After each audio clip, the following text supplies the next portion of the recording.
Welcome back to the Storytelling Podcast, your cozy corner of captivating tales. I'm your host, Alejandra, and as you noticed by the title, this is a new series, and let's call it the second series of storytelling podcasts. And just a quick note, guys, I'm sorry for being AWOL for almost 2 months, but I just took some time off to sort some issues. It's all okay, no worries, but sometimes we just need to stop, pause, and smell the roses, right? During this time, I received a lot of messages from you guys via DMs on Instagram and also via email. And some of them had the very and most interesting stories. And I would like to accept them. So I'm going to create this new series that we're going to have. So you know that I do love history and historic facts and sharing a lovely set of spooky stories. But besides of the real fact stories, as you know me by now, I also love to write, and I do have a good several stories from you guys. So I decided to compile them into a new series, call it the Listener Stories, which I will mix up with the normal historic facts and the range stories and more here on the Storytelling Podcast. And these stories, I will set them, they were sent, and I will try not to read them first so I can get the honest reaction while I'm here reading them for the podcast. But I think this is going to be fun, right? Today, I'm bringing you three stories that came from our listeners about their spooky things happening on haunted houses. You guys just know me so well. So let's go. Our first story is called The Glass House, story number 1. Hi, Alejandra. My name is Marcus, and I'm writing to you from a tiny apartment in Manchester, which, thank God, feels about as haunted as a damp tea towel. Oh my God. I love your podcast. Aw. It's the best, but listening to other people's stories always brings me back to the 2 years I spent living in the States. That's when I truly understood that some houses aren't just old, they're hungry. Interesting. This was in upstate New York in a town called Catskill. I was fresh out of university, working remotely and chasing cheap rent, aren't we all? I found a massive, dilapidated Victorian place built in the late 1890s.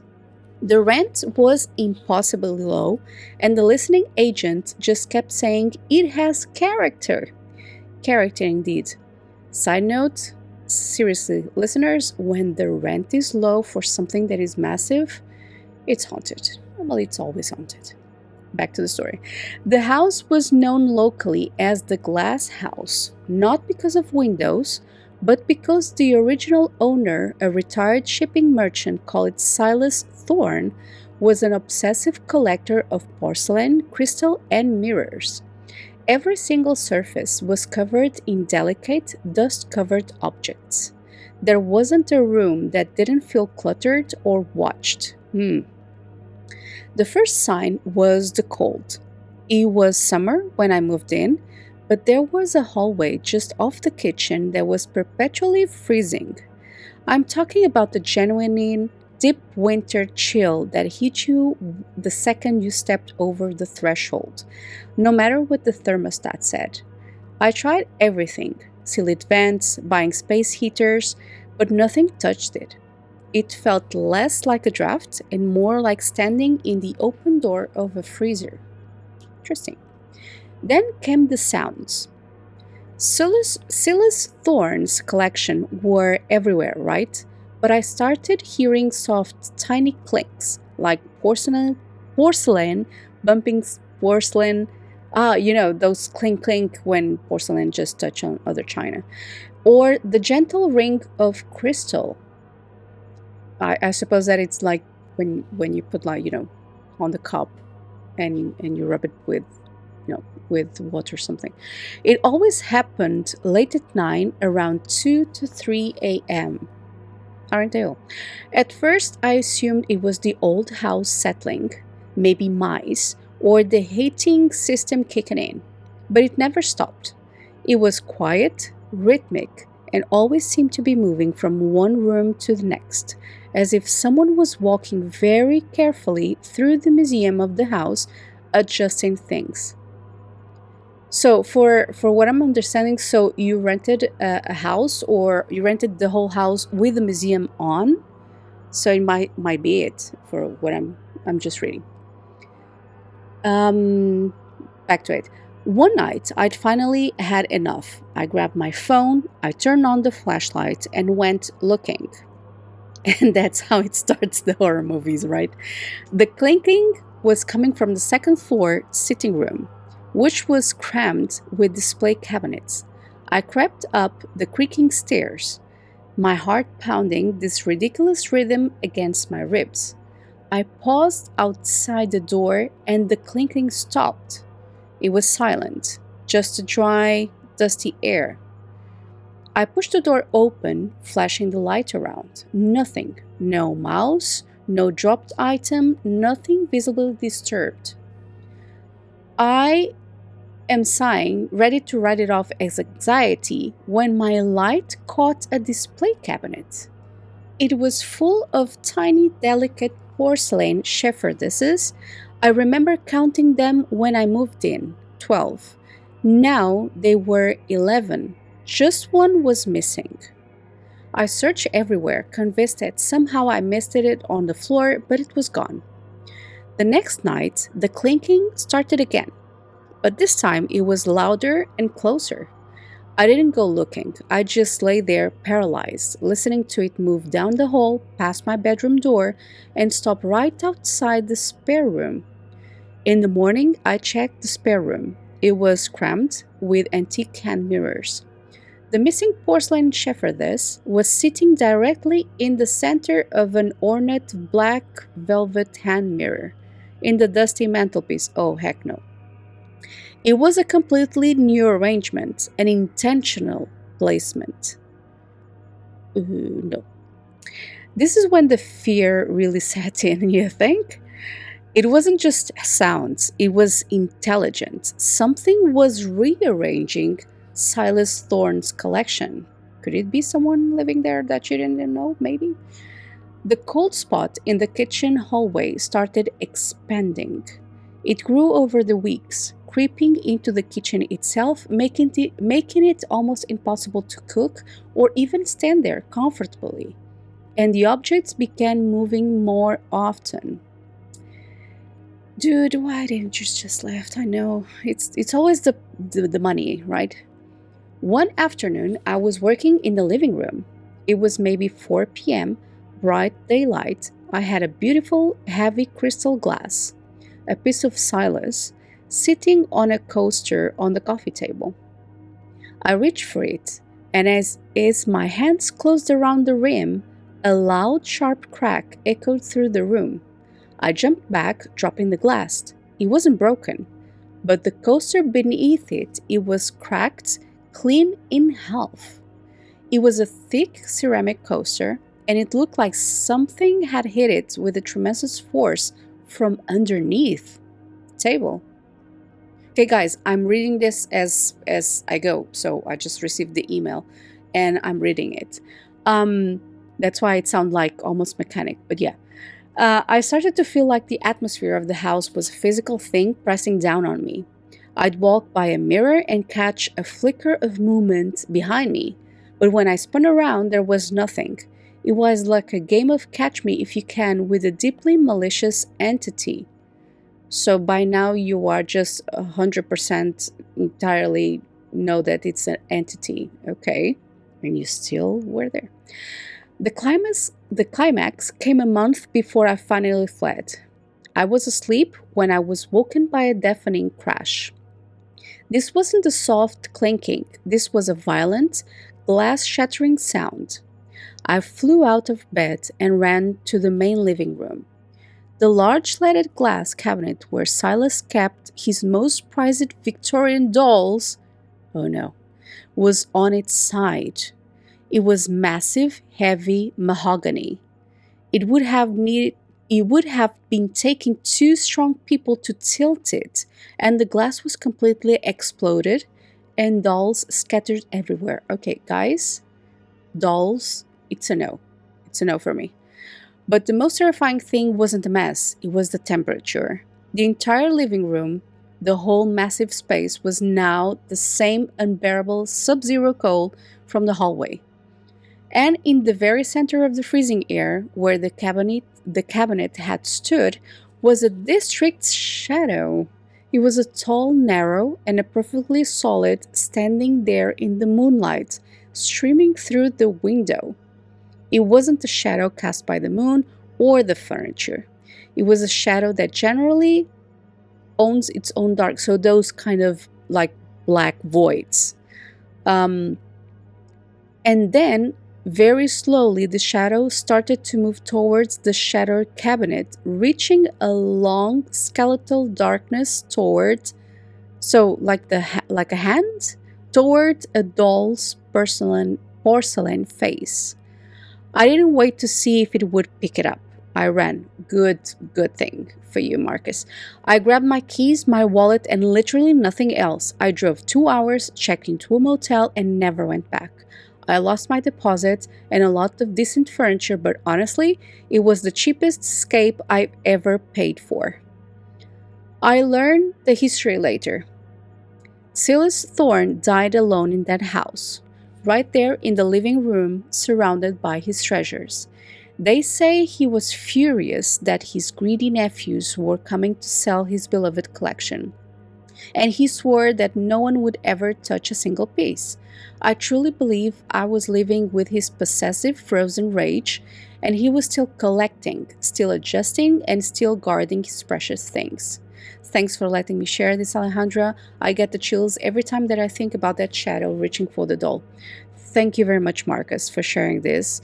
I am honestly, and I have a thing for dolls, I love and hate, but I'm literally with the heebie jeebies thinking about this. Um, the majority of people that normally say, "Oh, but why didn't you run as the first things?" I actually understand you because normally, we have our own money and it's counted, and God knows what we are dealing with that part of that period of life. And I know that when we have less money, we need to sleep anywhere because we need a roof. But I do understand you, but it was a good call. If I had seen the same, well, probably I would have left before, but yeah, I can actually understand. Thank you very much, Marcus, for this.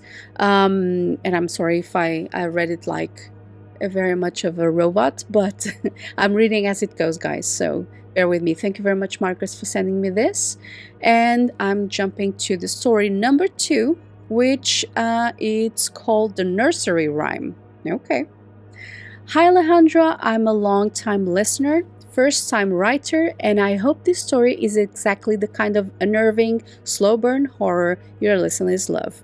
I'm sure it does. My name is Chloe, and this happened to my husband David and me when we moved to Dublin, Ireland, back in 2018. Thank you, Chloe. We bought an old Georgian terraced house in a quiet area. It was beautiful, all high ceilings and original fireplaces, but it had a strange, slightly oppressive feeling, especially on the top floor. The previous owner was a very old, sweet lady who mentioned that the top floor had been a nursery for generations, but she just smiled vaguely when we asked why she was selling it. Okay, number 1 red flag. We decided to use the largest room up there as Davy's home office. It was a light and spacious, and within the first week, we noticed a major problem. The temperature was erratic. It could be roasting hot or icy cold for no reason. More unsettling that the distinct lingering smell of lemon and rose water. It was also super hot or super icy, but then it had this smell of lemon and rose water, which was pleasant but completely out of place, especially since the house has been empty for months. The first truly weird thing happening during the renovation was that I was downstairs in the kitchen and David was upstairs installing some new shelving in the office/nursery. I heard him call out, "Chloe, did you just come up here?" I shouted back that at downstairs. He came down a minute later, looking pale.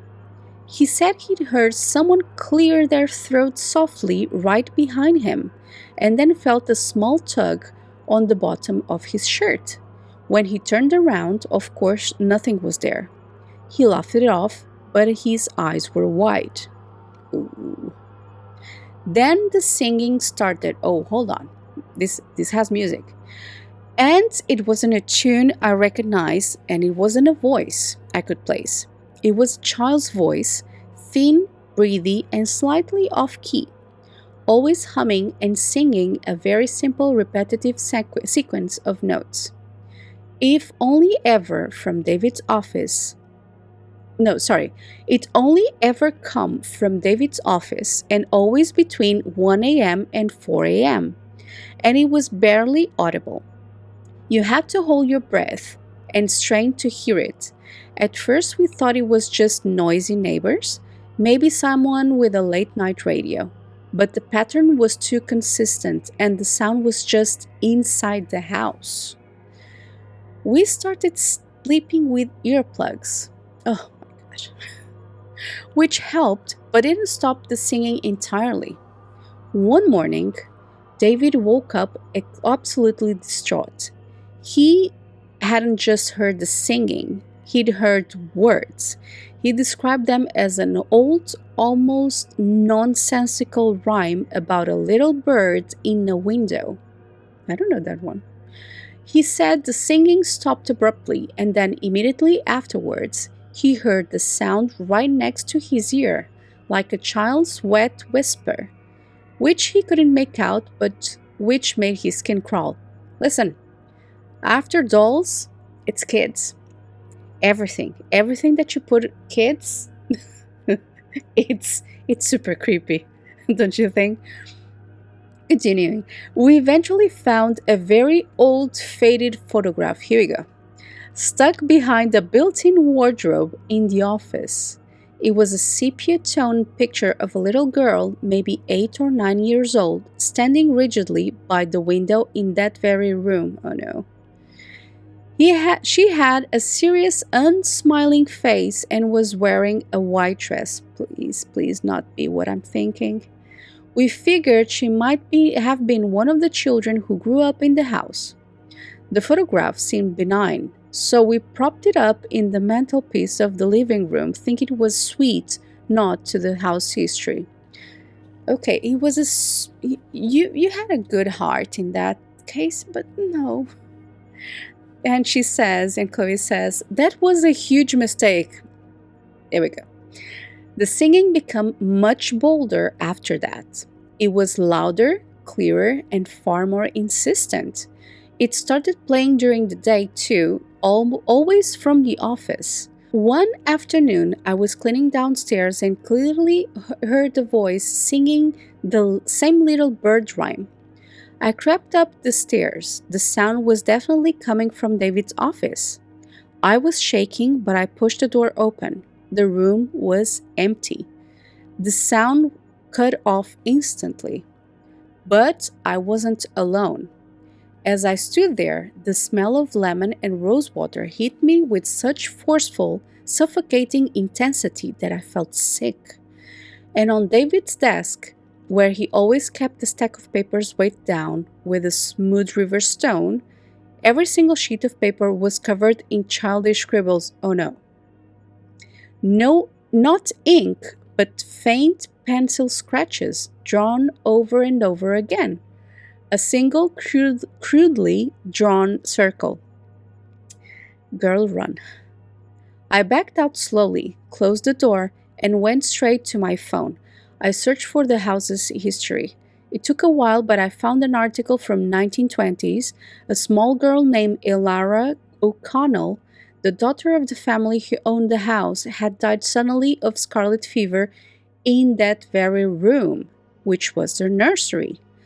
The article mentioned her mother was heartbroken and would sit in the room for hours, spraying Elara's favorite scent, lemon and rose water. I'm having the heebie-jeebies. My skin is all... Ugh. I told David we had to move the photograph back upstairs. We did, placing it back behind the wardrobe. The singing stopped completely that night. We thought we were saved. Here we go. Even worse. The silence lasted 2 days. Then the rhythmic tum tum tum began. It was a soft, steady sound, like a small ball being bounced on a hard wooden floor. It came from the office. It was a non stop, mechanical, and deeply frustrating. One evening, David was finally brave enough to confront it. Go, David. We waited until the bouncing started at 1:30 a.m. We crept up the stairs. We could hear the tum tum tum clearly now. David flung the door open. The room was, as always, empty. But the bouncing sound didn't stop. Oh, it got courageous. It was coming from inside the wardrobe. No, do not open that wardrobe. The very wardrobe where the photograph was hidden. As we stood there, stunned, the wardrobe door, a heavy, solid wood affair, began to shake slightly with the force of the interior bouncing. Then the sound of the ball being caught, followed by a heavy, shuddering sigh right from behind the door. There was someone inside the wardrobe? David and I locked the door and moved our bedroom down to the ground floor the next day. We never used that office again. We eventually sold the house, good for you, cutting our losses. We never told the buyers about Elara or the wardrobe. Maybe that was terrible, but I generally think that she only wanted to be in her nursery, and once we accepted that, she focused her attention on the space, not on us. Well, that is a good thing. I still get a shiver when I smell rosewater or hear a child humming. It reminds me that sometimes the spirits aren't going to hurt you. They just want to play, and you can never ever win that game. Thanks for listening, Alejandra. Oh, I know about, the instinct of smelling things from the previous, because it's like the tape theory, and smells can actually belong to that space. But when you said that you saw the picture, I remember that because it was Victorian, and I don't know, guys, if you know about this, but Victorians had this tradition, and we need to remember that no one had a photography or was photographed, and it was something that it was rare. But the Victorians had this tradition of actually taking a picture, post-mortem pictures, which the person died, and especially kids, because 1 out of 4 kids in the Victorian times would die. So there was this high mortality rate on kids, and parents were heartbroken, and they would take the picture of the kid while it was dead, before they got cremated, or they had the funeral. So they took the picture. So maybe the picture that you found, Chloe and David, it was a post-mortem picture. I straight away thought about that. But thank you, Chloe and David, for sending this second story about your house. And I hopefully well, at least she didn't follow you. If she did, well, why don't you let us know? Okay. So now to our story 3. And the story 3, it says that it's called The Mirror in the Landing. Hi, Alejandra. I'm a massive fan of your podcast, and I finally built up the courage to send in my own story. Good for you. This happened a few years ago when I was living in Bristol. It doesn't have a name. Okay, it doesn't have a name. Guys, just a quick note before expanding. If you send an email and you want to change, for example, because I can see your name on the email, but if you don't write it down, your name, I will never let anyone know who sent it, because some people want to stay anonymous. So I'm respecting that. So if you write your name on the text, on the email, I will read it down. Unless you write it, Alejandra, please do not read my email, my name. But I will never share your email with anyone. Okay.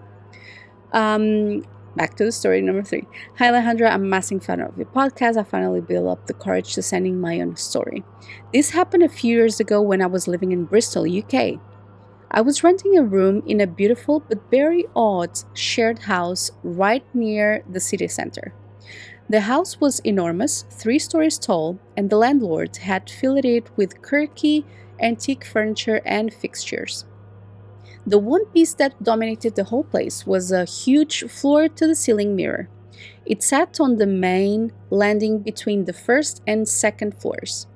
It was ornate with thick dark wood and looked like tarnished silver inlays. The glass itself was murky and aged, giving everyone who looked at it a little slightly sepia distorted reflection. Ah, I know what you mean. The mirror was so big that you couldn't climb the stairs without passing it and catching your own warped image. From the day I moved in, the mirror made me uncomfortable. It wasn't the kind of uncomfortable you get from seeing yourself unexpectedly. It was a deeper, primal feeling that something was wrong with the reflection. I know about that as well. I started noticing things in the glass that shouldn't have been there. My room was on the second floor, so I walked past the mirror dozens of times. Once I saw my reflection walking past, but my eyes were closed. I actually stopped dead on the stairs and felt my own eyelids and confirmed they were open. Okay. When I looked back at the glass, my reflection was fine, just the usual muddy me. I blamed the poor lights and the old glass. Then the lights start flickering around the mirror. No matter how many times the landlord changed the bulbs, the light over the landing would randomly blink out or just dim down to a weak amber glow. It always happened when someone was walking past the mirror. My flatmate Sarah was the first one who spoke about it. She came home late one night and asked me, "Why did you ignore me on the stairs tonight?" I wasn't at home at that time. She said she'd seen me standing on the landing wearing a dress I owned, just staring blankly at the mirror. She called my name twice, and then I didn't answer. And when I didn't answer, she walked past me, feeling a weird rush of cold air, and then looked back to find the landing empty. So the person writing this is a woman, and her flatmates basically saw her on the landing through the mirror. And she called the name, but the person that sent the story wasn't even at home. That's when I knew it wasn't just my imagination. Something was using that mirror. A few weeks later, I was coming down the stairs and I saw a reflection in the mirror that wasn't me, wasn't Sarah, and wasn't anyone who lived there. It was a woman, very tall and slim, wearing clothes that looked vaguely Edwardian. Lots of black lace and a high collar. She was staring directly in the mirror's surface, not at me, but her face was obscured by the strange yellowish patina of the old glass. I froze, gripping the banister. I didn't dare to turn around to check the actual landing. Nope, do not check that. Do not turn your back. After maybe 5 seconds, the reflection shifted. Oh boy. The woman turned her back slowly. You. Still looking in the mirror, but now her eyes were visible. Ugh, my God. I'm having the heebie-jeebies, seriously. They were white, black, and completely terrified. Hell no. It was the look of someone witnessing something truly horrific, as if her eyes met mine in the reflection. The woman screamed. It wasn't a sound I heard with my ears, but one that slammed straight into my head, a high, thin, utterly despairing shriek. I'm going to pause here. Think positive. Because I'm reading this, and I don't know you guys if you're probably doing the same, but I am actually imagining, and it's such a fearful description. It's really well written. Kudos to you that wrote this story, but it's really well written. I physically recoiled stumble back a step, and then I look again, and the mirror showed only my own horrified face. The events became more focused after that. It was clear, whatever it was, that it was trapped in the reflective surface, or maybe the surface was a doorway. The most unsettling recurring phenomenon was the temporal echo, as I came to call it. Temporal echo. Nice. I've been walking down the stairs and my own reflection would be delayed. I take a step and my reflection would take the step a full half second later. Or sometimes my reflection would be standing perfectly still on the landing even though I was halfway down the next flight of stairs. It was like the mirror had its own timeline, a parallel moment trapped inside the glass. I never heard this. Well, only in movies, but I never heard this. Could it be because if this was an old, um, I don't know what it doesn't say, but if this was an old mirror and had that mercury, that mirrors before had mercury, so they can actually reflect. Nowadays it doesn't because we don't use mercury anymore. But could it be something because of the mercury? Not trying to I do believe in you, but could it be? Could you guys be with the mercury environment that was somehow poisoning you guys? Um, the true terror story came one winter evening. I was rushing home, drenched and cold, and I ran up the first flight of stairs. As I hit the landing, I caught my reflection running up behind me in the mirror. But the reflection wasn't wearing my wet coat and jeans. It was wearing the black lace dress as the Edwardian woman. Oh no. I stopped and looked into the glass. The woman's reflection wasn't moving. She was standing there staring at me, the real me. But her face wasn't terrified anymore. It was resolute, and her lips were moving, forming a single silent word. I leaned in close, oh my gosh, to the ancient glass, straining to read her lips. She formed the word again, slow and deliberate. Mine. So this person, whatever it was, on the mirror was saying mine. So it was like mimicking. Then I felt a hand cold, sharp, very strong jab on my shoulder. I whirled around, her heart hammering, ready to fight, but there was nothing there. Just the empty landing, the flickering amber light, and the deep, inescapable cold. And when I looked back to the mirror, my reflection wasn't there. Instead, the woman in black lace was standing in my spot, looking out, and she had a look of calm, utterly satisfied peace on her face. It was as if she was finally stepped out of the glass, and I was seeing her standing in my own world in my place. I booked a cheap room in a hotel that night and was gone by the end of the week. I never returned for my deposit. I often wonder who that woman was, why she was trapped in that glass, and what horrible thing she saw that made her scream. But mostly I wonder if she ever left that mirror or if she's still using, just waiting for the next poor soul to walk past, catch a glimpse of their reflection, and realize they are not alone. Thanks for letting me get this off my chest, Alejandra. Keep those stories coming. Thank you very much.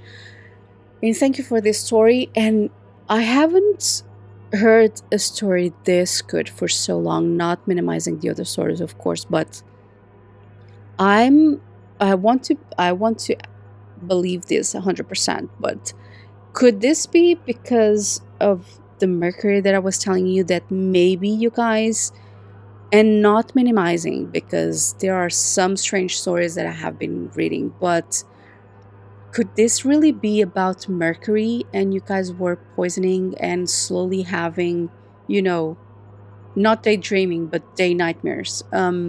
Because this can happen in with old pieces, and especially because you told at first that the mirror was so high, it's almost two stories, so you would continue coming down from the stairs because the the mirror was huge.